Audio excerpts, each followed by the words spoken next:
Madame Raoni. Merci Madame la Présidente. Très important débat que nous avons aujourd'hui. Alors c'est vrai que l'article 150 de la Constitution est ouvert à révision. Il est donc normal aujourd'hui d'avoir un débat sur cet article ou cette révision, en tout cas dans quel sens nous allons nous diriger. Je m'interroge toutefois sur l'objectif réel qui est poursuivi par la proposition.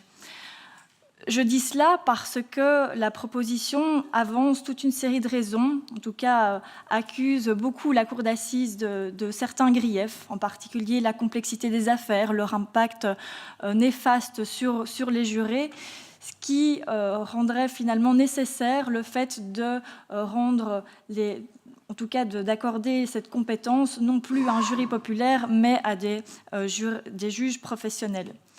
Première chose, que ce soit cet impact sur les jurés comme la complexité des affaires, ce ne sont pas des motifs qui sont propres au procès pour terrorisme. Alors bien sûr, ce sont des choses que nous observons pour ce qui concerne les procès pour infraction de terrorisme, mais d'autres procès sont également concernés.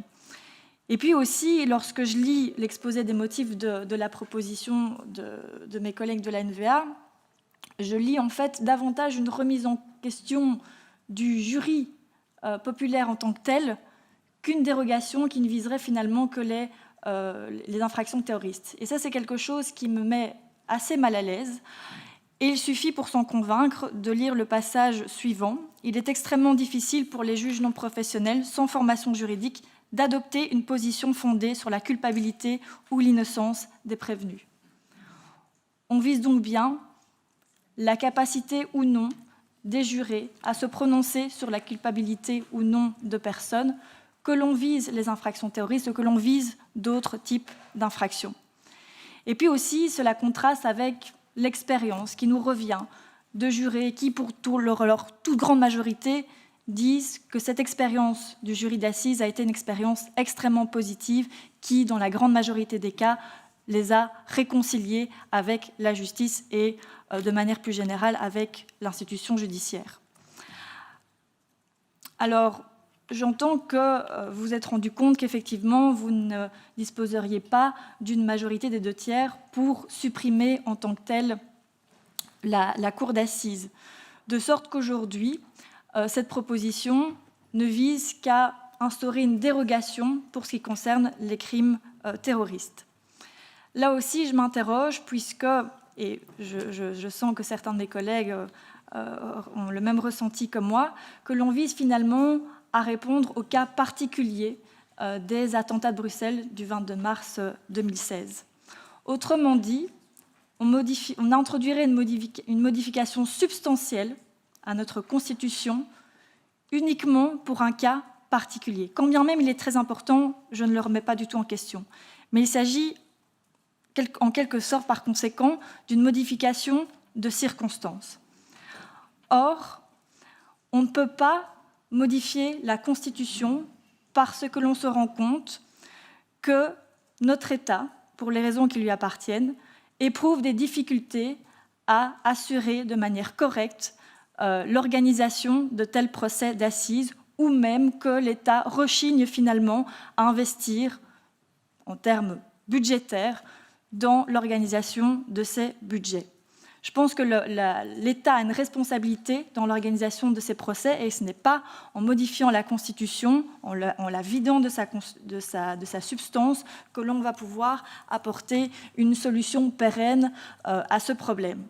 Je pense donc, en tout cas pour mon parti des filles, que l'on doit avoir une réflexion sur la révision de l'article 150 de la Constitution, mais non pas pour vider cette cour d'assises de sa substance, mais bien pour améliorer son fonctionnement. Parce que c'est vrai qu'il y a des améliorations à y apporter, que ce soit en termes de réduction du nombre des jurés, en déterminant les heures de tenue des audiences, que ce soit en imposant la présence du greffier lors des délibérations, que ce soit en imposant aux jurés une formation juridique préalable, ce qui permettrait de rassurer certains des auteurs de ce texte.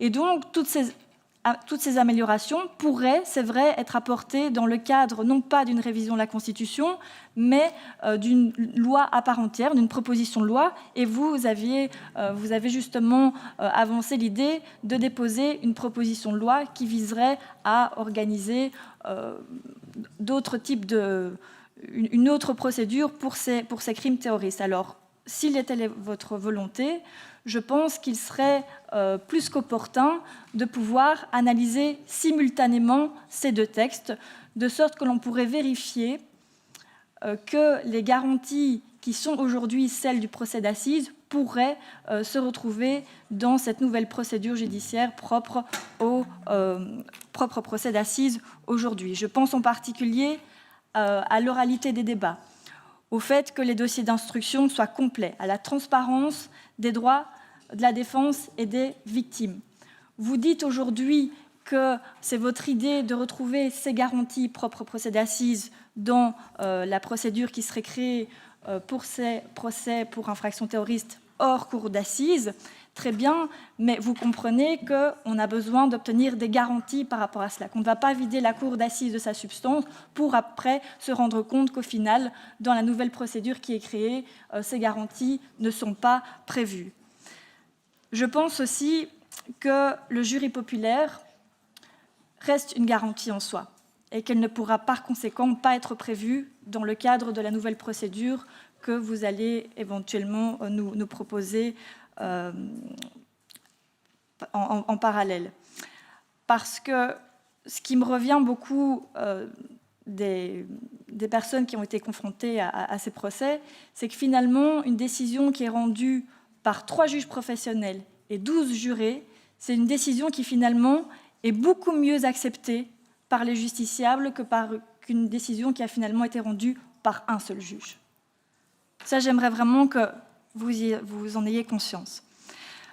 Je pense donc que si la cour d'assises mérite d'être réformée, elle doit être maintenue, en raison du fait qu'elle favorise la confiance des citoyens dans le pouvoir judiciaire et qu'elle assure une vraie transparence dans le respect des droits de la défense et des droits de la victime. C'est notamment ce qui a émergé du récent procès du musée juif de Belgique.